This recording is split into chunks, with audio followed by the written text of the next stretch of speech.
Right, good morning everybody. Morning. Good morning Faith. She's having a good look this morning, isn't she? Bless her. Right, if you want to, let's begin with the Bible verse. If you've got a Bible, if you want to turn with me to Luke 24 verse 36, and we're going to read through to verse 43. So Luke 24 36 to 43. Obviously last week was Easter, so we was thinking and praying and worshipping our Lord, thinking about his death upon the cross and his resurrection. But this passage is one of the appearings of our Lord Jesus Christ after he was resurrected to his disciples. So Luke 24, starting at verse 36, which reads, As they were talking about these things, Jesus himself stood amongst them and said to them, Peace to you. But they were startled and frightened, and thought they saw a spirit. And he said to them, Why are you troubled, and why do doubts arise in your hearts? See my hands and my feet, that it is I myself. Touch me and see. For a spirit does not have flesh and bones as you see I have. And when he had said this, he showed them his hands and his feet. And while they were still disbelief for joy, they were marvelling. And he said to them, Have you anything to eat?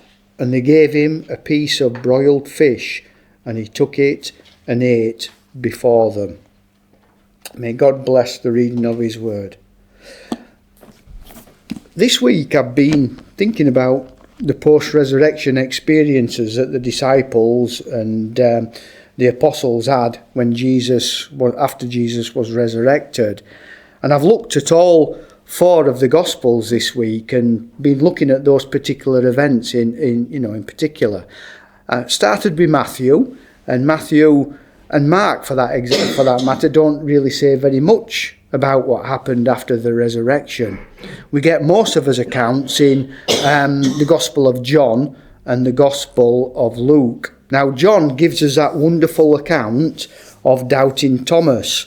And then we also have that wonderful account of where Jesus meets his disciples, or a group of his disciples, at the seashore at Galilee, where eventually Jesus asked Peter three times those wonderful restorative verses, because Peter denied Jesus 3 times, and God asks him afterwards at the seashore 3 times, Simon, son of John, do you love me? But it's only in Luke where we hear about Jesus meeting the 2 disciples on the road to Emmaus, and we also hear this particular passage that we've just read this morning, where Jesus appears to the disciples in the locked room.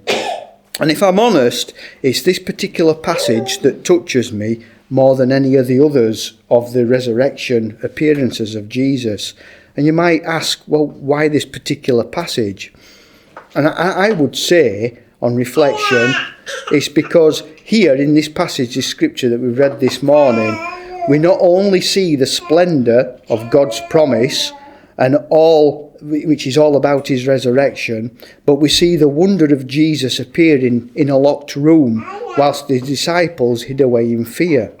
Now, I know that event happens in John as well, but this particular passage has some elements in it that you don't see in John, and vice versa for that matter. And we also see the deeply human essence of our risen Lord in this passage that we've just read. Just picture the scene with me for a moment. The disciples are gathered together. Their hearts are still racing from the reports that they've heard about the empty tomb and the angel's message to the ladies when they first saw Jesus for the first time. And they're in this room talking about what's happened, when suddenly and without any warning, Jesus just miraculously stands in front of them. There's no knock on the door. He doesn't slowly approach the building down the street and they see him coming. He just, bam, simply there before them. And the first reaction is one where they're startled and terrified. It isn't of joy or worship. They just wasn't expecting him there. The door's locked, he's dead, and then all of a sudden, Jesus is there. In verse 37, it tells us that they actually thought that they'd seen a ghost. It happened that quickly. So fear and confusion fills the room. And what does the risen Jesus do? Does he rebuke them sharply? No, he doesn't. Or does he tell them to pull themselves together? No, he doesn't. He doesn't do any of those things. He simply says, peace be with you. And then he gently challenges the troubled hearts. Why are you troubled? And why do doubts arise in your hearts, he says. And then he invites them closer. Come and see my hands and my feet, that it's I myself. You know, if he were a ghost, the hands would just go through him. But he didn't. He said, come and look at my hands and my feet. It's me. Touch me and see. For a spirit does not have flesh and bones, as you see that I have. That's a clear indication that Jesus not had only risen and he were resurrected, but very much like John, he invites them to come and touch him. I'm real, I'm back, I'm flesh, I'm bones, I'm not an apparition. He shows them the scars, the actual marks left by the nails of the crucifixion. These haven't been healed or erased, they're still there, but they remain as an essential reminder of what he suffered for us. And it doesn't say this in the Bible, but I think that those marks will be there for eternity as a constant reminder for us that what he suffered on our behalf. Then, to remove every lingering shadow of doubt that is really there, he simply asked them an everyday question. And this is the bit that makes it special for me. If anybody looks on my Facebook feed, it's full of food all over the place. And what does Jesus say? Have you anything to eat? Right? You don't get much more human than that. If it were a ghost or an apparition, or he is God, but God come back in his glorious presence, you wouldn't expect him to say, I'm hungry, have you got anything to eat? It just always blows my mind that he'd have said that to those disciples on that morning. And they give him a piece of broiled fish that we're told. And right there in front of them, he takes it and he eats it. This moment, for me, is astonishing because it shows tenderness in power. We see the special glory of God's promise fulfilled in that moment. The resurrection is not a vague spiritual idea, or it's not a beautiful metaphor. It's real, it's bodily, and it's physical. Jesus isn't a disembodied spirit floating around in space like a ghost. He's flesh and his bones. The same Jesus who was crucified, who breathed his last on the cross, who was laid in the tomb, the very same Jesus now stands before his disciples alive. Yet we also see something profoundly human in that moment, because the risen Lord eats with his friends. He understands the fears and he meets the doubts not with frustration but with patient invitation. Touch me and see. He knows the joy and the amazement that they feel is almost too much for them to comprehend. You just can't believe that moment, when he appeared there out of nowhere and they weren't expecting to see him. It's just too much to take in. So I think he possibly gives them something ordinary to ground them again, to focus the thoughts for a little brief moment on a piece of fish. I would say that's a simple display of love, of humanity. He's not coming as a glorified Lord and he's expecting them to bow. He sits with his friends, he sits with his disciples, and he grounds them and says, have you got anything to eat?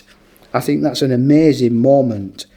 This passage for me is a wonderful truth, that the resurrection doesn't remove Jesus' humanity. Yes, he is God, but it doesn't remove his humanity. It transforms and it glorifies it. And one day we'll be like those disciples in the fullest sense. One day we're going to see him face to face. We'll touch the scars of his hands and feet, and we'll sit with the risen Lord and share a meal in the kingdom of God. And what a wonderful day that's going to be for all of us. And there's more. One day our own bodies will be raised, not as ghosts or vague spirits, but real, physical and perfected, just like Jesus' body was raised, real, physical and perfected. So let's be encouraged in this first week after Easter, because the same risen Jesus still steps into our locked rooms, into our hearts, and he comes to us in the middle of our conversations at times, in the middle of our fears at times, in the middle of our doubts at times, and our ordinary lives.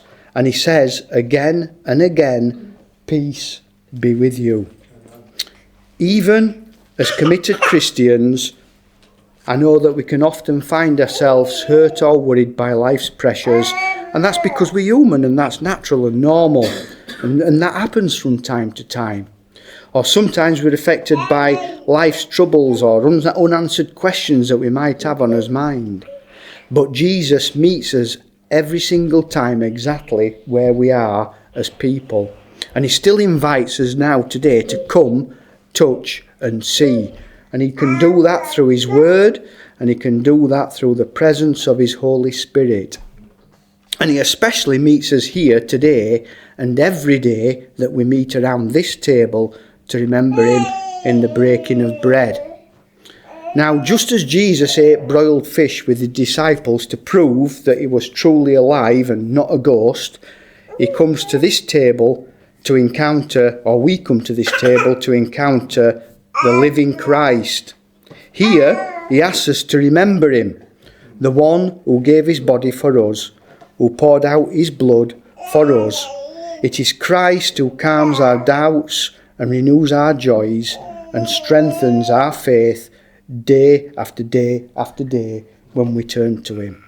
The risen Lord, who stood amongst those frightened disciples, still stands amongst us today. So as we come to the table, let's come expecting to meet him here. Let's remember the scars, the peace he brings, and the glorious reality that death has been defeated once and for all. The Jesus who ate broiled fish in that upper room is the very same Jesus who promises to be with us this morning, even to the end of the age. Amen. Can we sing hymn number 10? I think we know this one. Well, I hope we do. If not, I'm going to be doing a solo. Can we sing hymn number 10 from Songs of Fellowship? All heaven declares the glory of the risen Lord. Number 10, Songs of Fellowship.